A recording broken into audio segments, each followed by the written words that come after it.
Selamat datang dalam sesi bacaan buku harian Santa Faustina. Para opa, oma, bapak, ibu, dan sahabat-sahabat sekalian, mari kita baca dan dengarkan bersama-sama. Buku harian Santa Faustina nomor 126 sampai 130. Tetapi aku memutuskan untuk menanggung segala sesuatu dengan berdiam diri dan untuk tidak memberikan penjelasan apapun kalau aku ditanya. Sejumlah orang merasa risih dengan sikap diamku, khususnya mereka yang memiliki rasa ingin tahu yang cukup besar. Yang lain yang merenung dengan lebih mendalam berkata, Suster Faustina pastilah sangat dekat dengan Allah kalau ia memiliki kekuatan untuk menanggung penderitaan sebesar itu. Seolah-olah aku menghadapi dua kelompok hakim. Aku berjuang keras untuk mempertahankan keheningan batin dan lahir. Aku tidak mengatakan suatu pun tentang diriku. Meskipun aku ditanyai secara langsung oleh beberapa suster, bibirku aku segel, aku menderita ibarat seekor merpati tanpa mengeluh.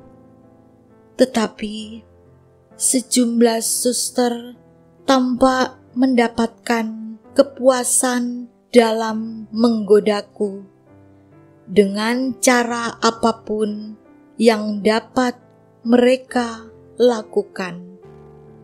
Kesabaranku mengusik mereka, tetapi Allah memberi kekuatan batin yang sedemikian besar sehingga aku dapat menanggungnya dengan tenang.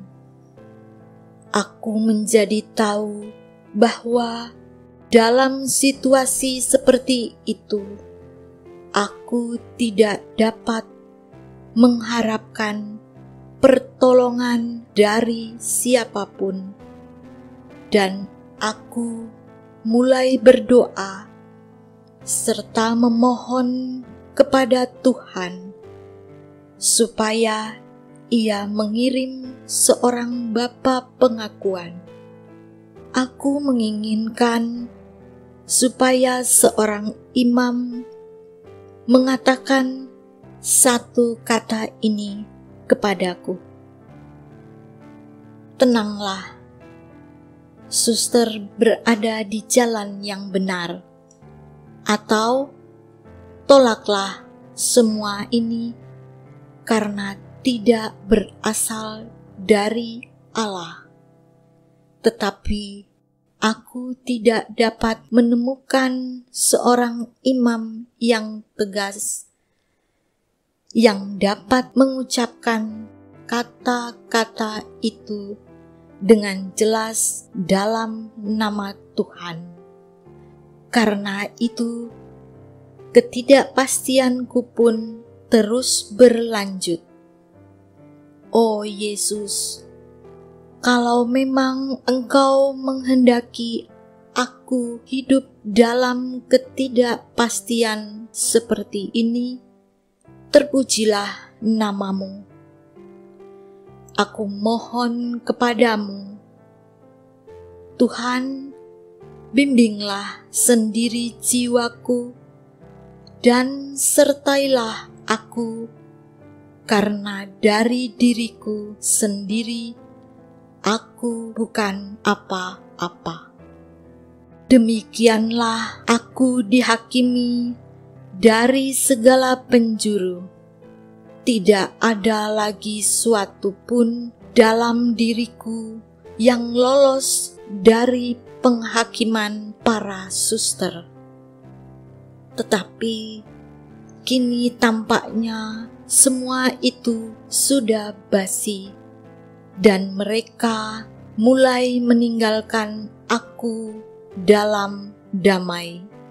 Jiwaku yang tersiksa telah menikmati sedikit istirahat, dan aku menjadi tahu bahwa Tuhan telah sangat dekat denganku pada saat-saat penganiayaan seperti itu. Genjatan senjata ini berlangsung hanya dalam waktu yang singkat. Suatu badai yang ganas menerpa lagi. Kini bagi mereka kecurigaan lama itu menjadi seolah-olah fakta nyata, dan sekali lagi aku harus mendengar nyanyian usang yang sama. Tuhan agaknya menghendaki seperti itu, tetapi cukup aneh. Kemudian aku mulai mengalami berbagai kegagalan, juga secara lahiriah. Ini menimpakan kepadaku banyak penderitaan dengan segala jenis yang hanya diketahui oleh Allah. Tetapi aku berusaha sebaik-baiknya untuk melakukan segala sesuatu dengan maksud yang paling murni. Kini aku dapat melihat bahwa di mana-mana aku diawasi ibarat seorang pencuri. Di kapel, di saat aku sedang melaksanakan tugas-tugasku di kamarku, kini aku sadar bahwa di samping kehadiran Allah, aku juga selalu merasakan di dekatku kehadiran insan. Dan aku harus mengatakan bahwa lebih dari satu kali kehadiran insan ini sangat menggangguku. Kadang-kadang terjadi, aku bertanya-tanya, apakah aku harus menanggalkan bajuku waktu mandi atau tidak? Sungguh, bahkan tempat tidurku yang sederhana itu banyak kali diperiksa.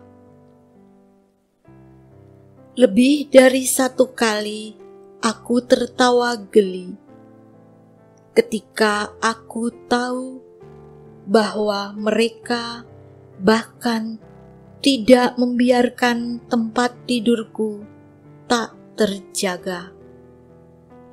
Salah seorang suster memberitahu aku bahwa ia sendiri datang untuk mengawasiku di dalam kamarku setiap petang untuk melihat bagaimana tingkah lakuku di dalam kamar.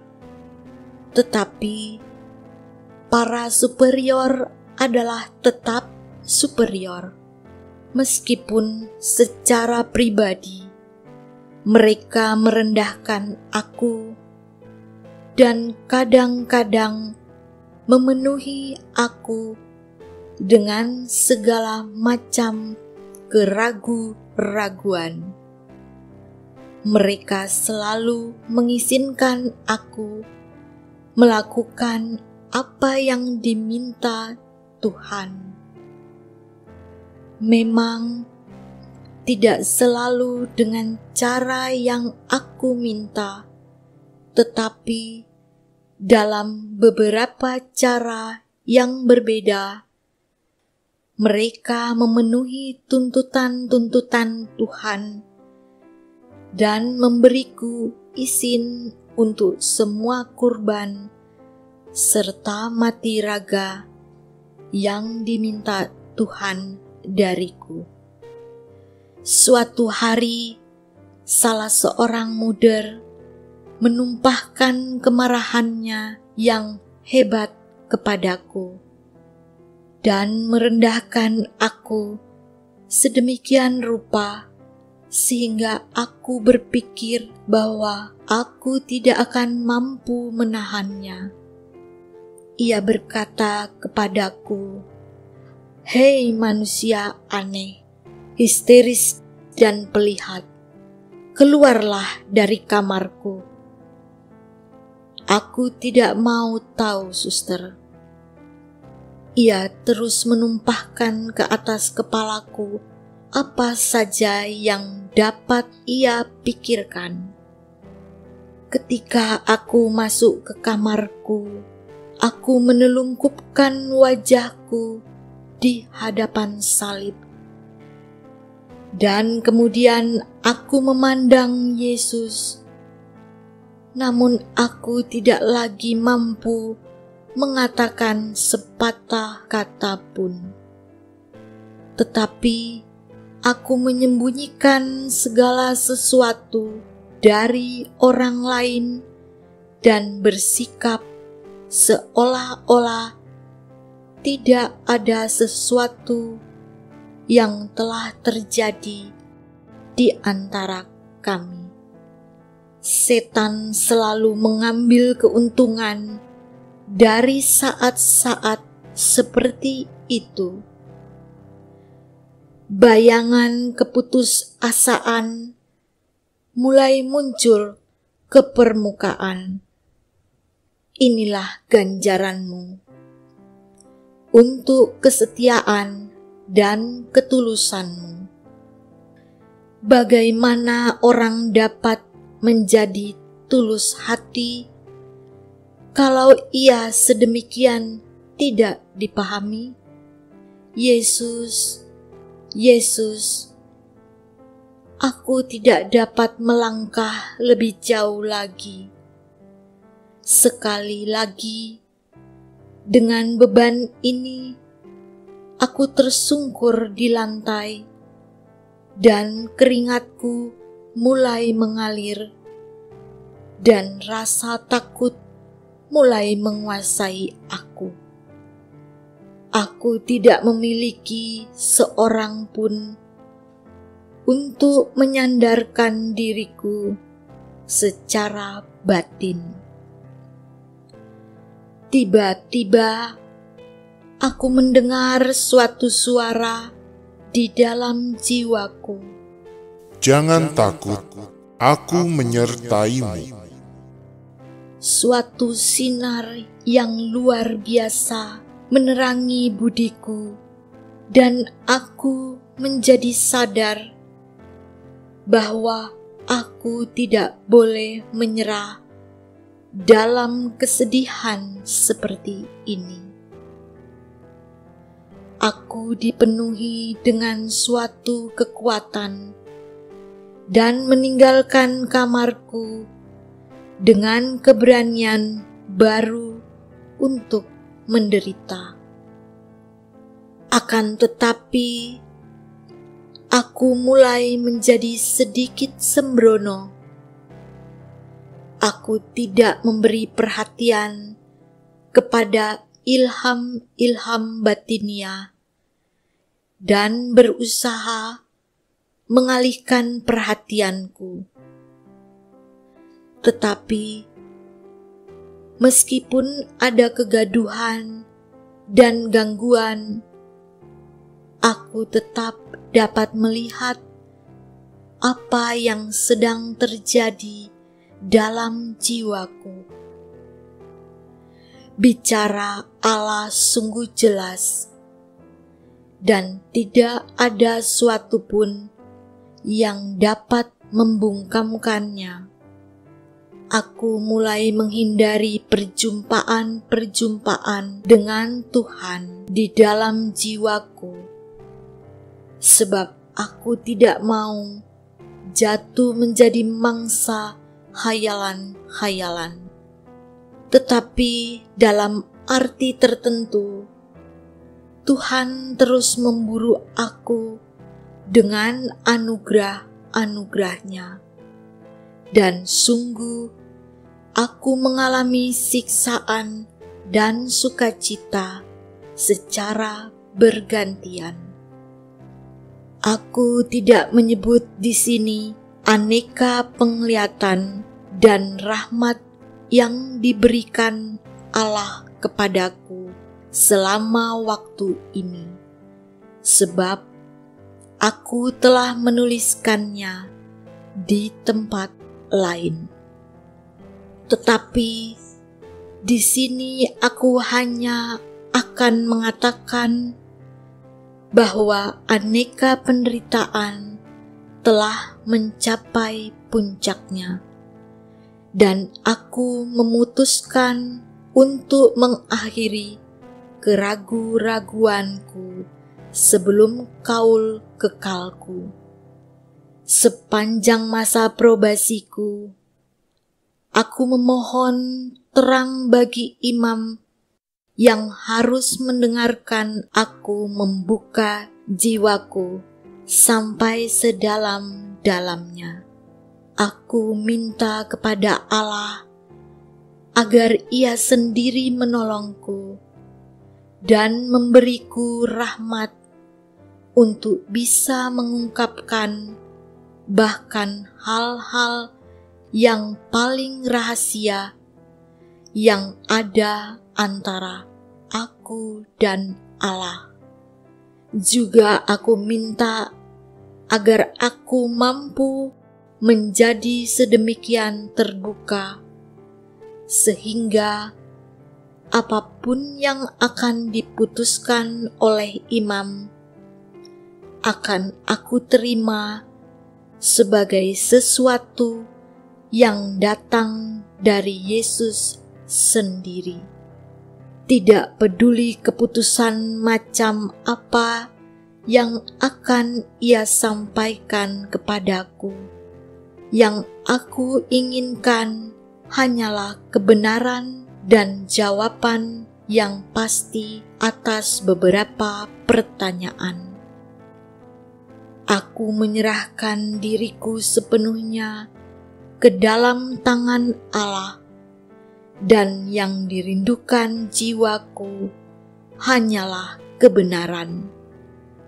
Aku tidak dapat terus hidup dalam keraguan-raguan lebih lama lagi, meskipun dalam lubuk jiwaku aku sedemikian yakin bahwa hal-hal ini datang dari Allah, dan aku siap menyerahkan hidupku untuk ini. Tetapi aku mau menempatkan pendapat Bapa pengakuan di atas semuanya. Aku menyiapkan hatiku untuk melaksanakan apapun yang Ia pikir paling baik, dan untuk bertindak sesuai dengan nasihat yang akan Ia berikan kepadaku. Aku memandang ke depan, ke saat yang akan menentukan kelangsungan kegiatanku selama sisa hidupku. Aku tahu bahwa segala sesuatu akan tergantung pada saat ini. Tidak begitu menjadi masalah apakah yang akan ia katakan kepadaku selaras dengan ilham-ilham yang kuterima atau sama sekali lain. Ini tidak lagi menjadi masalah bagiku. Aku ingin tahu kebenarannya dan aku ingin mengikutinya. Demikian telah kita baca dan dengarkan bersama-sama buku harian Santa Faustina hari ini. Kita akan lanjutkan bersama-sama besok di waktu yang sama. Berkah dalam.